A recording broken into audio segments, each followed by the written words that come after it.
السلام علیکم جی، آپ لوگ تیار ہیں؟ آج بیٹھے محفل سجی اور علماء اسلام، فقہا، مشائخ، وہ جو ہمارے دین کے مبلغ بھی ہیں، رہنما بھی ہیں، ان سے ہم نے کہا ہمیں سفر کرنا چاہیے. سفر باعث ظفر بھی ہوتا ہے، سفر چونکہ عذاب کا ٹکڑا بھی ہوتا ہے، مگر ہم نے اس میں سے خیر طلب کرنی ہے. ہم نے ان مقدس مقامات پر جانا ہے کہ جن لوگوں نے دین خدا کی خدمت کی ہے، جن کی وجہ سے ہم تک دین پہنچا ہے. اور اب یہ سفر کا آغاز، جہاں ہم نے مصر بھی جانا ہے، ہم نے ایران بھی جانا ہے، ہم نے حجاز بھی جانا ہے، ہم نے بلکہ آذربائیجان، جہاں جہاں اللہ راستے بنائے گا، بخارا شریف ہو گیا، سمرقند ہو گیا، سب جگہ جائیں گے.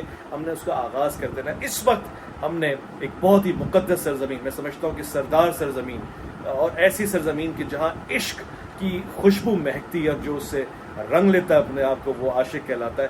یعنی کہ سرزمین عراق مقدس، کربلا معلیٰ، نجف اشرف، بغداد شریف جانے کا ارادہ کیا ہے. جہلم پہ ہماری نیت ہے کہ ہم وہاں پر پہنچیں. اس سلسلے میں علماء کرام بھی ہمارے ساتھ ہیں، اور میں یہ وعدہ بھی لے رہا ہوں، ارادہ بھی لے رہا ہوں انشاءاللہ کہ ہم اس سفر کو اتحاد کے ساتھ، اتفاق کے ساتھ انجام دیں گے. آپ نے میرے ساتھ جڑے رہنا ہے اس سفر پہ.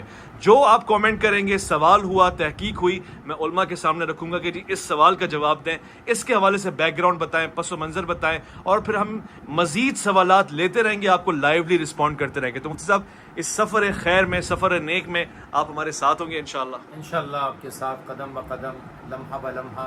اور انشاءاللہ جیسے آپ نے کہا کہ اپنے لیے، اپنے ایمان کی تازگی کے لیے، اپنے لیے خیر کو لینے کے لیے ہم ان جگہوں پہ جا رہے ہیں. جیسے میں نے پہلے بھی عرض کیا تھا کہ یہ جگہ جو ہے نا، یہ ہمارا وہ جو پاور اسٹیشن ہے، واہ واہ، وہاں سے گرج اسٹیشن ہے، وہاں سے سب ایمان کی ساری چیزیں. یقین کریں کہ ان 10 دنوں میں اگر ہمارا سفر ہوگا تو انشاءاللہ ہم ایک نئی تازگی سے آئیں گے اور پھر سے دین کی خدمت کریں گے. ایسا ہی ہے. میں اور مولانا کا ایک قافلہ انشاءاللہ اب اپنی اصل عملی حالت میں روانہ ہو رہا ہے. اور تو جب میں اور مولانا ہیں تو پھر ہم دوسرے مولانا کا ذکر کرتے ہیں. علامہ صاحب، ہم چاہیں گے کہ سفر میں آپ کے ساتھ بھی ہم جڑے رہیں، کنیکٹڈ رہیں، اور علمی حیثیت میں، روحانی حیثیت میں، ہر چیز میں. اور اپنے دوستوں کو بتانا چاہوں گا کہ اگر فقہی شرعی سوالات 40 کو لے کے، امام حسین کی شخصیت کو لے کے اور اس سرزمین کو لے کر ہوئے تو ہم آپ کے سامنے سوال رکھ سکتے ہیں. جی اویس بھائی، جیسے آپ نے کہا کہ ہم اس زمین پر جا رہے ہیں جو عاشقوں کی زمین ہے، جہاں سے عاشقوں کی خوشبو آتی ہے، اور مولا کائنات جب اس زمین سے گزرے تو اپنی مٹھی میں خاک اٹھا کر اور اس کو جب مشام کیا اور اس کو سونگا تو راوی نے پوچھا کہ کیا کر رہے ہیں؟ کہا مجھے اس مٹی سے عاشقوں کی خوشبو آ رہی ہے. تو آپ عاشقوں کی زمین پر جا رہے ہیں. ہم تو آپ کے ساتھ نہیں ہوں گے، مگر ہماری دعائیں، ہمارے دوستان وہاں پر آپ کے ساتھ ہوں گے. اور لمحہ بہ لمحہ جہاں بھی ضرورت پڑی ہماری دعاؤں کی، ہمارے تعاون کی، ہمارے دوستوں کی، تو ہم آپ کی خدمت میں ہوں گے انشاءاللہ الرحمن.